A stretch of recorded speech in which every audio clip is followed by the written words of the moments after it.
When we started, like fortunately for us, we got some levels of support, especially from different spaces. Village Market supported our first initial, very rudimentary efforts.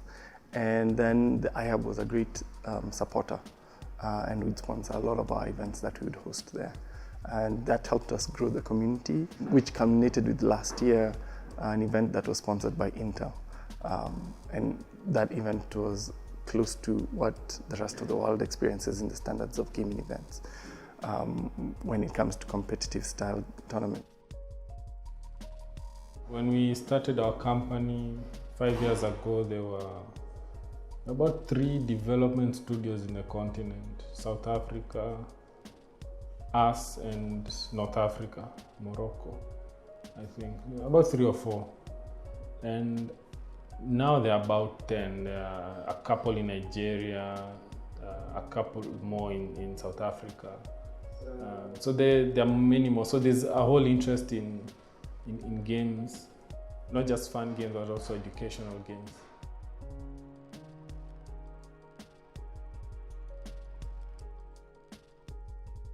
We use games for learning because recent research has shown us that over 13 million youth have access to have their own mobile, with millions more having access through their parents. And the easiest way to engage youth is through games and through gameplay. So I think, and there's also a big movement for games for learning. What we want to do eventually is equip Africans with 21st century skills, which is just empowering them. What you learn in school will get you through school, but you need some life skills as well to get you through life and to help mold you into a better person. So our games have an educational focus, but it's more on the life skills side of education. I think games or gamification of the curriculum is going to be largely a supplementary tool to a more mainstay way of educating the child. We're trying to move from the traditional way that a lot of people, have seen that has varying results, and we want to come up with a new way as a country, as a community, with all the efforts we're doing, so that now kids don't have the stuck in range of successes and failures, and those in between. Gamification is very much sort of the adding a play factor or adding a competition factor towards a certain type of content.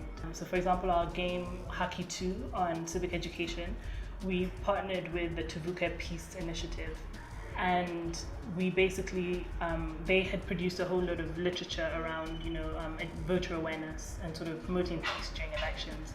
So we used their sort of information, and we went out to different youth groups here in Nairobi, Kibera, and sort of even in Lavington to get sort of a, distinction between the two. And we also went to Mombasa, and we sort of used their data to see how the youth were understanding it, what things they weren't understanding when it came to choosing their leaders, and then seeing how that would influence peace in the elections. So we have sessions before, and then from those sessions, the feedback that we get, we sort of develop content and gamify that content, and then we go back to the youth groups and we have them play it, see what comes up, and then we'll iterate or do whatever we need to do before we have a final product, which we then put out to the market.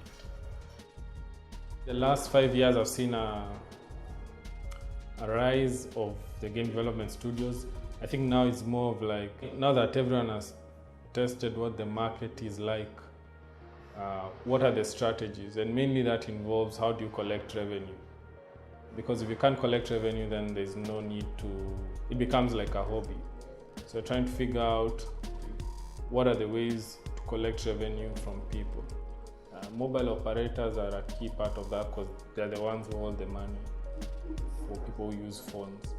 Mobile money is a good option, but the adoption of mobile money is different across the continent, because the thing is, mobile money is big in Kenya, more or less only, and Kenya is not a big enough market. So if you're looking, then you'll be talking of maybe we're looking at some key African countries: Kenya, Nigeria, South Africa, Egypt. Those are some of the key, and Ghana. Those are some of the key countries. And how revenue is collected differs. Right now, the more popular revenue model globally is free to play. So you play for free, but then you get to purchase items within the game to make the whole experience of playing the game interesting. That's the same revenue model we want to use. It works well in Asia and even in the US. Digital marketing is a scary space for a lot of clients because it's technically untried and untested in this region. In other regions, they've done it with high levels of success. But in Kenya, they're a bit afraid to take that risk and for things to go bad, for their investment not to come back. So even the attempts to get into digital marketing, like coming up with a game in order to increase client engagement, is done with a bit of, dipping the toe to check what the temperature of the water is. But in essence, our job as After Six Labs is to make sure that when you take that leap, we don't let you down, that you actually produce a game that actually meets your expectations and meets the expectations of your customers. And to that end, we've built one game to help a bank promote its initiatives, its new program. What the industry lacks is research. Because I remember speaking to someone and they said they sponsored an event in Egypt.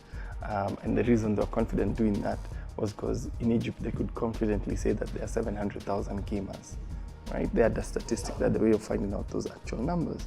In Kenya, we've suffered in terms of research. Even when they did the census, which is a joke I usually crack, they didn't ask if you own a PlayStation, an Xbox, or a PC, and do you game and all that stuff.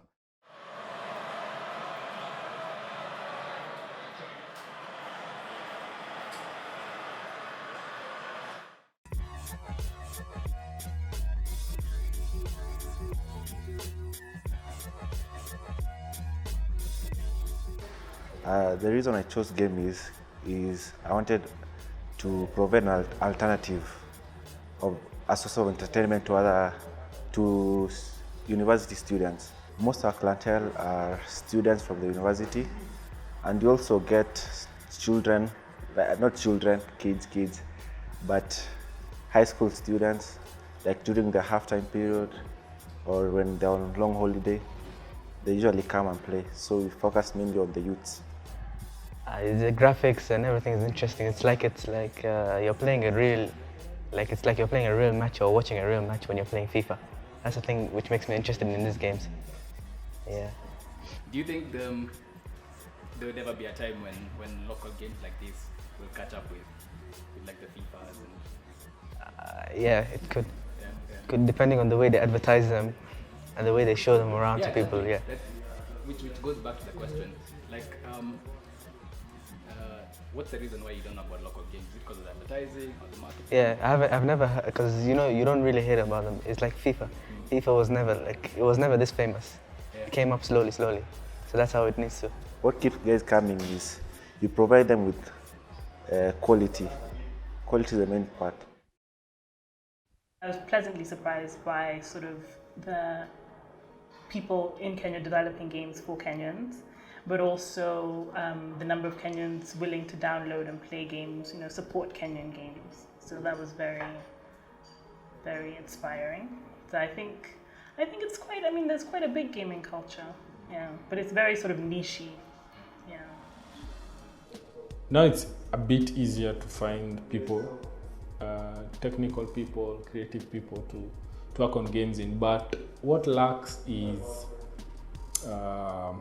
the polish, the expert, someone who understands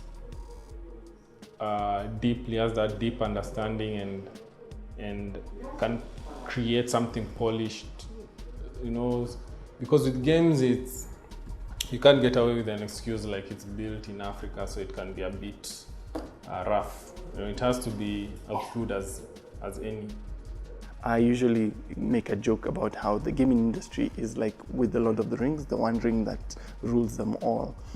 Whatever you need or whatever other arts exist, for instance, filmmaking, directing, writing, sound design, all these elements are actually vitally important in game design.